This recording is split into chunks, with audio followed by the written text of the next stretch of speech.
Chapter 4. The portmanteau. I made haste and told my mother everything I knew about the skipper and his nefarious associates. I should have told her sooner, but with my father's death, I didn't want to add to my mother's worries. I know now my silence plunged us into a precarious position. His money, if he ever had any, Bobby owed us for his unpaid bills. It seemed unlikely his shipmates would give up their share of booty to repay his debts. Not that lot of loafers and scalawags. Recent solar flares rendered telemonitors inoperable. If I followed Bobby's order and borrowed a jetpack to fly to Dr. Fixit's for help, I'd leave my mother alone and unprotected. That was something I refused to do. It was out of the question for us to stay in the house much longer. The beggar, Devil Ray, or another crook might come at us any second. We were a bundle of nerves. Every noise made us jump. The outside, to our heightened imaginations, seemed haunted by approaching footsteps. There was imminent danger from every direction. The skipper's corpse and the cripple being nearby made my heart thump in trepidation. Boom, boom, boom. With no time to think, we had to act fast and seek help in the next town. I brought our jetpack there 2 days ago to fix a coolant leak. It would be no use to us anyway because it couldn't fly too. My mother and I took a good dose of liquid fire to steady our nerves. Braced for anything, I flung open the door and we ran outside into the twilight and fog. Port Royal lay several hundred yards down the road, around the corner, and on the other side of the next cove. Most encouraging to me, it lay in the opposite direction from New Providence. That's where the cripple made his appearance and where I suppose he returned. Every few minutes we stopped, looked, and listened for danger. We heard nothing except the wash of the surf against rocks, the croaks of winter frogs, and the call of hoot-hoots in the woods. Darkness engulfed us when we reached the town. I'll never forget how much it lifted my spirits to see the golden glow of aura globes in doors and windows. It provided a false sense of security when we went to the Fair Wind Tavern. You'd think the so-called men in town would be ashamed of themselves. Not one of them agreed to go back with us to the crow's nest. The more we told of our troubles, the closer they clung to the security of their houses. The name of Captain Jack, though unfamiliar to me, some of the men recognized.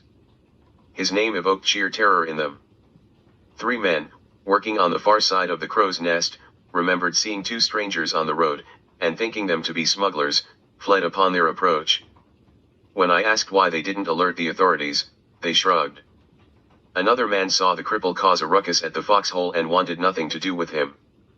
Any contact with the skipper's comrades and their violent tendencies frightened them. Although one man agreed to go to Dr. Fixit's, which lay in the opposite direction. No one mustered the courage to help us defend the inn against these ruffians. The cowardice exhibited by the men of Port Royal ignited in my mother an ire I'd never experienced. Her face flushed red. She bounded off the bar stool and stood in the middle of the room. My mother wagged her finger, and shot them daggers with her fierce green eyes. Shame on you, you so-called men.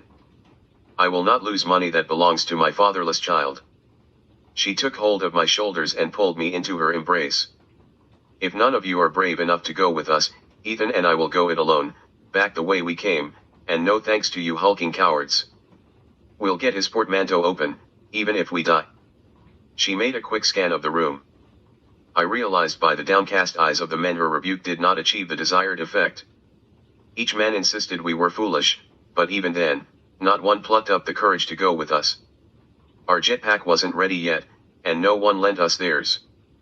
If the skipper's companions behaved as badly as we said, they might need the jetpacks themselves. All they did was promise to send for the doctor. Oh, my mother cried with a sneer, you're willing to send one man to ask the doctor for help? How generous. Don't put yourselves out on our account, her voice dripped with contempt. My heart pounded in my ears when my mother and I set out in the dark on our way back to the crow's nest. Full moons rose over the upper edges of the fog that blanketed the distant mountains. This ratcheted up our anxiety and increased our pace.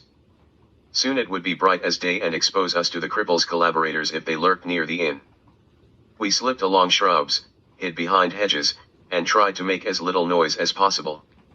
Our eyes flicked side to side, alert for danger. Seeing or hearing nothing to alarm us, we stopped to catch our breath in a thicket by the edge of the woods. Our breath came out in white clouds and vanished in the frosty air. It will be a relief to get back to the inn, my mother said. Damn those cowardly men of the village.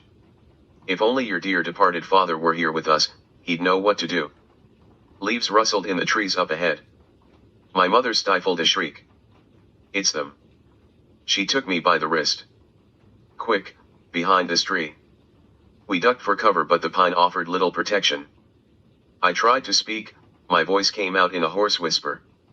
Anxiety constricted my throat and I was almost speechless. It must be Devil Ray or the beggar, they've found us. We froze, daring not to breathe. I searched for a branch or rock to use as a weapon and found nothing useful. My mother clutched her hand to her breast. This is it.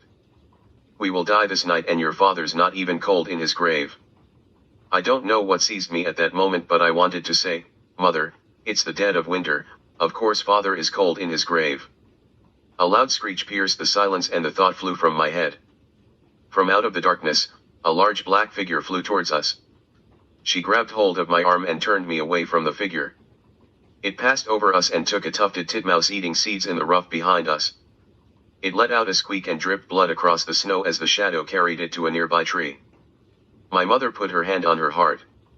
Oh, it's a hoot-hoot. We laughed a nervous laugh and it took a few moments to gather our wits and our courage before we proceeded onward. When we reached the inn, without further incident, it relieved us to close the door and bolt it. We stood, leaned against the door and panted for a moment, alone in the dark with Bobby's cadaver. Then she turned a knob and lit an aura globe. Holding onto each other for support, we walked into the parlor. The skipper lay on his back as we left him, with his eyes open and one arm outstretched. Engage the smoke screens, Ethan, whispered my mother, they might be outside spying on us. I flicked a switch and the windows clouded and became opaque. My mother pointed to Bobby, we need to get the key off of that, and which of us wants to touch him? She brought her hands to her face and sobbed. On the floor, next to his hand, lay the evil eye. The cripple's holographic head still hovered in the air saying, 10 o'clock. You have until 10 tonight. I bent over, picked it up, and depressed the iris. When I did, the cripple's head retreated from view like a genie back into its lamp. He had until 10, I said when the old-fashioned clock in the parlor gonged, and startled us both. I observed the time. At least it's only 8. Ethan, she pointed to the skipper, get the key. I rummaged through his pockets and found 4 small coins. He also had a thimble, a needle and thread, a vial of sorghum seed, and a small knife with a crooked handle. My shoulders sagged with despair. Could it be around his neck? Asked my mother. Overcoming a revulsion to touching a corpse and trying not to gag on the odor of its decomposition, I tore open his shirt. Sure enough, I found the key. It hung from a string, which I cut with his own knife. This small victory elated us. We hurried upstairs to his room where the portmanteau stood in the same spot since the day he arrived. It looked like any other spaceman's chest. On the outside, a lace cutter burned the initial B into its top. Dings and scuffs frayed the corners by years of rough and tumble usage. My mother grew impatient. Give me the key, she said.